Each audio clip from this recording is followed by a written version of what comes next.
నాకు జరిగింది సార్. యాక్చువల్‌గా విజువలైజేషన్ గురించి ఈరోజు చెప్పిన తర్వాత ఫస్ట్ బిజినెస్‌లోకి ఎంటర్ అయినప్పుడు నేను పార్ట్ టైమ్‌లోనే చేస్తున్నాను సార్. చార్టర్డ్ అకౌంటెంట్ అప్పుడు 1,00,000 తీసుకొని ప్రెజెంట్‌లీ పార్ట్ టైమ్ జాబ్ చేస్తూ పార్ట్ టైమ్ చేస్తున్నాను సార్. సో, ఇది ఫస్ట్ స్టార్టింగ్ వచ్చినప్పుడు నాకు జరిగిందేంటంటే విజువలైజేషన్ ఎవ్రీడే స్టార్ట్ చేసి నేను డైమండ్ డైరెక్టర్ కంప్లీట్ చేయాలి. డైమండ్ డైరెక్టర్ కంప్లీట్ చేయాలి. 02/02/2025 మా అబ్బాయి బర్త్‌డే ఉంది. ఆ రోజు కార్ తీయాలనే ఒక పెద్ద డ్రీమ్ తోటి పని చేసినాం సార్. అదే ఒక్క నమ్మకంతోటి పని చేయడంతోటి అచీవ్ అయినాం.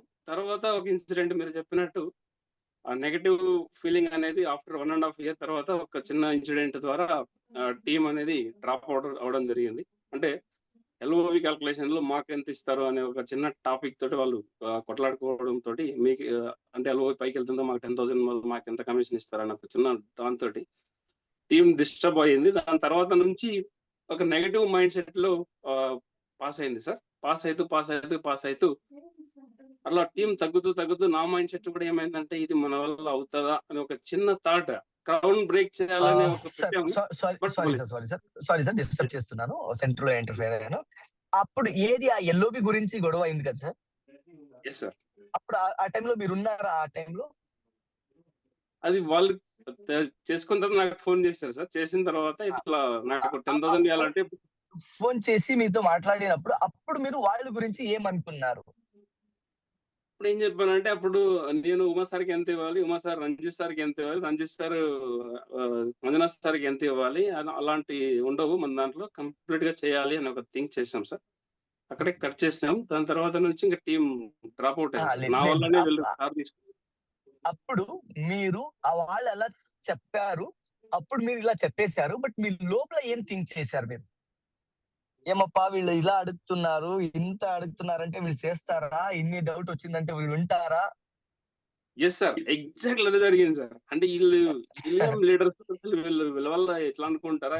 ఎందుకు ఇట్లా జరుగుతది? ఇలాంటి వాళ్ళు ఉంటారా? బిజినెస్ చేస్తారా? వీళ్ళతో మనం వెళ్ళిపోతారు ఇలాంటి వాళ్ళు బిజినెస్ ఎక్కడ. Yes sir. అదే నెగెటివ్ థింకింగ్ ఎళ్ళడంతోటి మీటింగ్స్ డ్రాప్ అవుతూ ఈ మంత్ నాన్ సార్ క్వాలిఫైడ్ డైరెక్టర్‌గా వచ్చేసాను. మీ పేరు సార్? మీ పేరు? ఇరగంరెడ్డి సార్ నా పేరు. Sir ఇరగం Reddy sir.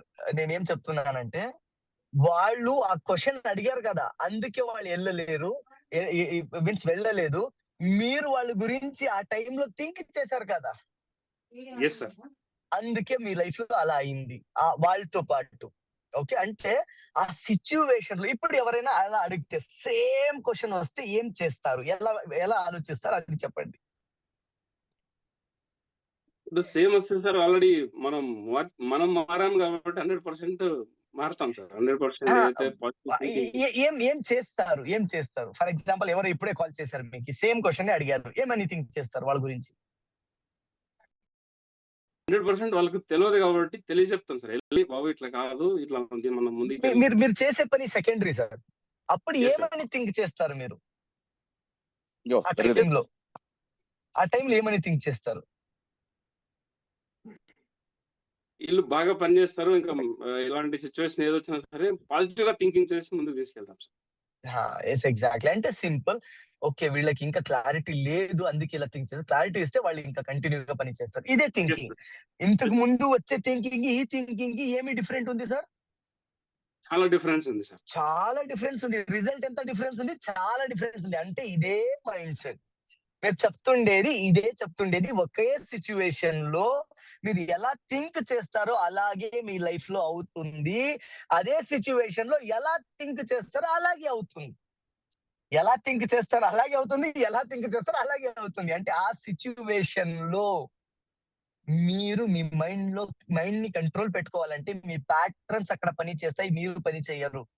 మీ సబ్‌కాన్షియస్ మైండ్ ఆల్రెడీ ప్యాటర్న్స్ ఏమున్నాయి, ఆ ప్యాటర్న్స్ వర్క్ అయిపోతాయి. అంటే అలాంటి సిట్యుయేషన్ వచ్చిందంటే కోపం వస్తుందా మీకి? అలాంటి ప్యాటర్న్స్ ఉన్నాయా? కోపం వచ్చిందంటే ఇమ్మీడియేట్‌లీ రియాక్ట్ అయిపోతారు. అదైన తర్వాత అయ్యో! ఎందుకయ్యానని అనుకుంటారు. అంటే మీ కాన్షియస్‌నెస్ కోల్పోతారు. మీ సబ్‌కాన్షియస్ అక్కడ ఆపరేట్ అయిపోతుంది. ఎవరో వచ్చి కొంచెం క్రాస్ క్వెషన్ అడిగారంటే ఏక్దమ్ "ఏయ్! నువ్వు చెయ్యి లేక వెళ్ళిపో" అని అంటారు. అంటే మీ కాన్షియస్‌నెస్ కోల్పోయింది. సబ్‌కాన్షియస్‌లో అలాగే ఉంది కాబట్టి అదే చెప్పేస్తారు. బట్ ఇప్పుడు మీ సబ్‌కాన్షియస్ లోపల నుంచి చేంజ్ చేసుకోవాలి. మీ కాన్షియస్ లేకున్నా గాని, ముందటి నుంచి ఎవరో ఫోన్‌లో మాట్లాడుతుంటే ఊ ఊ అంటుంటాం. అది ఎక్కడి నుంచి అంటాం? కాన్షియస్‌లో అంటామా? సబ్ కాన్షియస్ నుంచి అండి ఆల్రెడీ సేవ్ చేసేసాను. అలాగే కొన్ని మాటలు రావాలి, కొన్ని థింగ్స్ రావాలంటే మేము సబ్ కాన్షియస్ గా ఆ ప్యాటర్న్స్ ని డిజైన్ చేయాలి. ఆ డిజైన్ చేసేకే మేము పని చేస్తున్నాము. Thank you sir. Excellent sir. Yeah. దాంతోనే మారుతున్నాం 100% చాలా చేంజెస్ వచ్చింది. నాకు కూడా చాలా కోపం ఉండేది. So Mhm. ఆఫీస్‌లో గాని, ఇంట్లో గాని. So Okay. పిల్లలతో చాలా బిహేవియర్ చేంజ్ కూడా చాలా వచ్చింది sir. Thank very you very good much. Sir.